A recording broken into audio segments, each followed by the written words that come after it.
it's Danny. Welcome back to my channel. Today we are making crescent rolls. So these are like bread rolls that kind of look like croissants in the way they're made, but they're bread rolls. So we're going to get started, and this is really quick, really easy. I'm going to use my stand mixer today, but you can do these by hand as well. You'll just need to knead them by hand instead of the mixer doing it.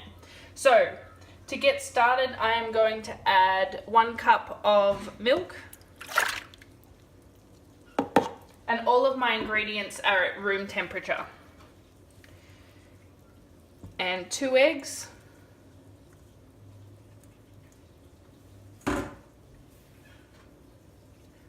I've got 6 teaspoons of sugar.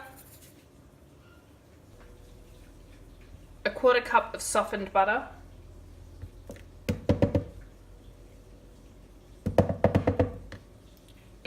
I've got 3 teaspoons of yeast,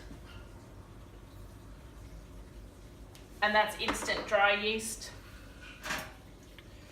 And here I have 4 cups of plain flour or all-purpose flour. I'm going to add 3 cups and then add the rest as we need it. Last thing I'm going to add is a teaspoon of salt.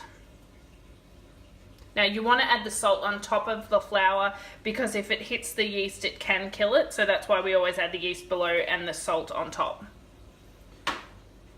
And now what I'm going to do is I'm going to allow this to come together, and as it does come together, I'm going to add more flour if it needs it, and we want to get it to a point where the dough is sticky, slightly sticky, but it's not sticking to the bottom of the mixer bowl.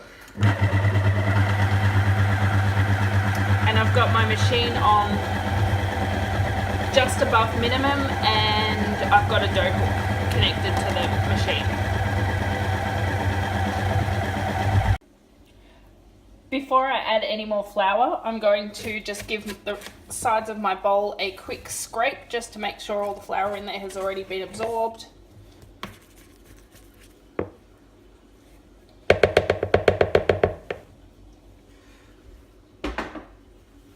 And you want to add flour slowly. You can always add it, but you can't take it away. That's why I'm going to add the rest of my 1 cup of flour as the dough needs it.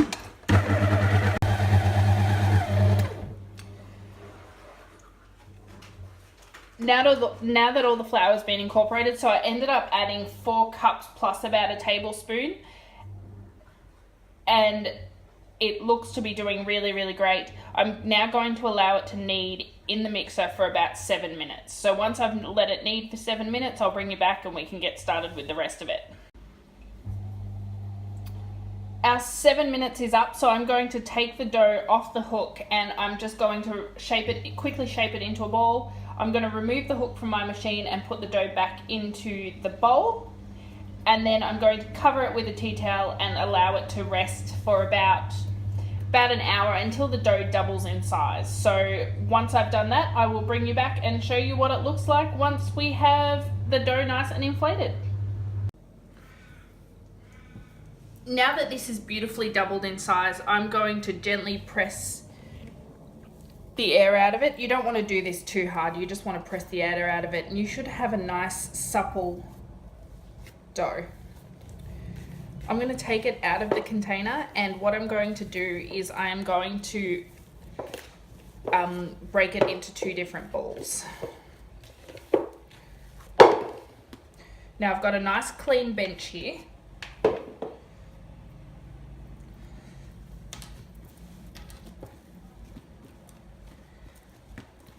And I'm not going to add any other flour other than what I've already got on the board.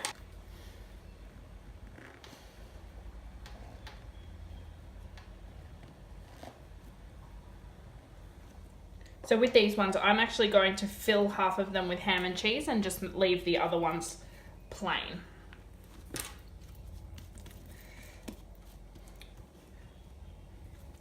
You want the balls to be approximately the same size. I'm just going to add a little bit more to this one. So I'm going to roll this one out until it's about 16 to 17 inches.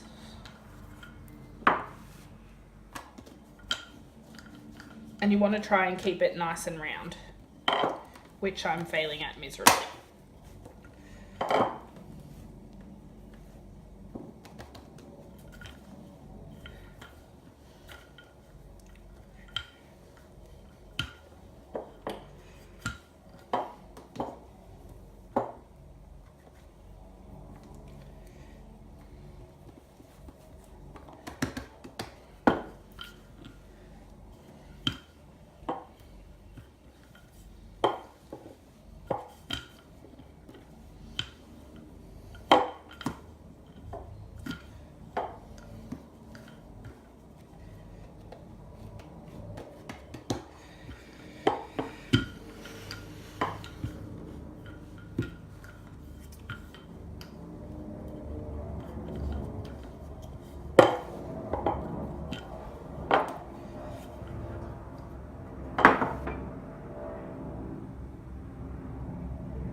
Okay, so now I'm going to cut this using my pizza cutter into 16 triangles. Now that I've got it to the size that I wanted, I'm going to spread over about 2 tablespoons of softened butter.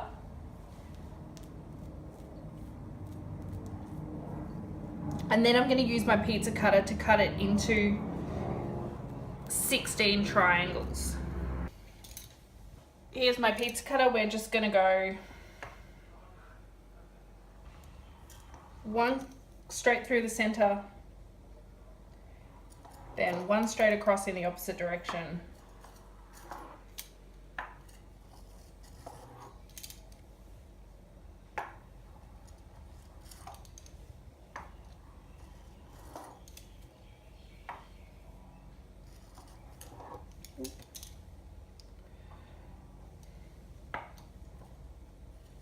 you want to try and cut them as evenly as possible. So here there are some that I'm going to make with cheese and ham. So I'm going to add my little, actually, I've got my little third of ham and 2 pieces of cheese. Now if you weren't filling anything, you would skip this step and just roll them as I'm about to show you, but because I want them filled.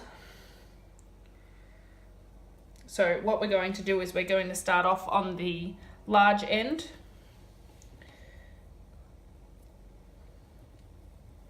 And then we're just going to roll them.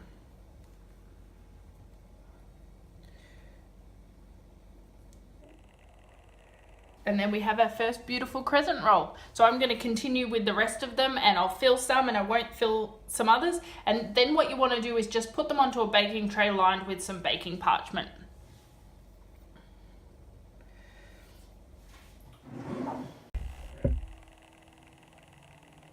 Here we've got 32 beautiful crescent rolls. Half of them are ham and cheese, half of them are plain. I'm going to rest them for about 30 minutes just to allow them to double in size and puff up. And then I'm going to, about 10 minutes before they're ready to go into the oven, I'm going to turn my oven on and preheat it to 180 degrees. And once it's been half an hour, I'm going to put them in, and they'll be able to bake for about 10 to 15 minutes until they're golden brown and cooked through.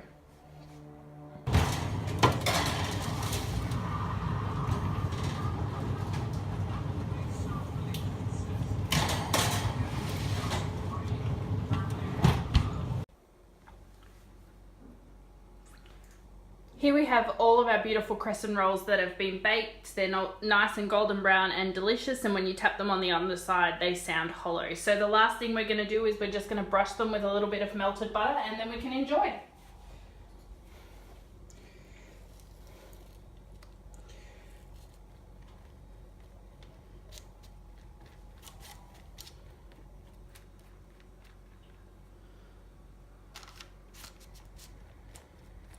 They should be beautiful and light and airy. Once we're done with brushing them with the melted butter, I'm going to move them over onto a cooling tray and we're going to let them cool. You can freeze these.